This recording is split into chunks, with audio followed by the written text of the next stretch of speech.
Hi friends, and welcome to this explainer video on future continuous tense. So let's get started. First of all, let us understand what is the formula of the future continuous tense. So the formula is subject plus will shall plus be plus verb in the ing form. It will be the verb 1 in the ing form plus object. It is understood.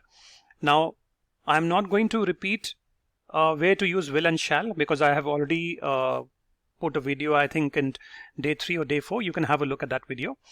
So when is the future continuous tense used? Let's understand that. The future continuous tense is used for ongoing actions in the future. Now what does that mean? Let us understand through an example.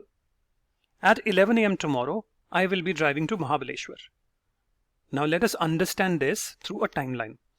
Now I'm sure you're familiar with this timeline. I have used this timeline in one of my earlier videos.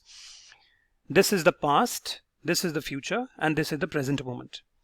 So we are saying that tomorrow at 11 a.m. I will be in the process of driving to Mahabaleshwar. Maybe I have started at 9 a.m. or 9:30 a.m. and by 11 a.m. I have not reached Mahabaleshwar. I'm still in the process of driving to Mahabaleshwar. So that is an ongoing action in the future. At 11 a.m. tomorrow I will be. If you see, you've used the word will and you've used the word be. You can also use the word shall, and you can refer to my videos on when to use will and shall. Let's take one more example.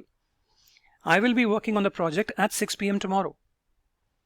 Now this is 6 p.m. tomorrow. I will be working on a particular project, right? So this is again an ongoing action in the future.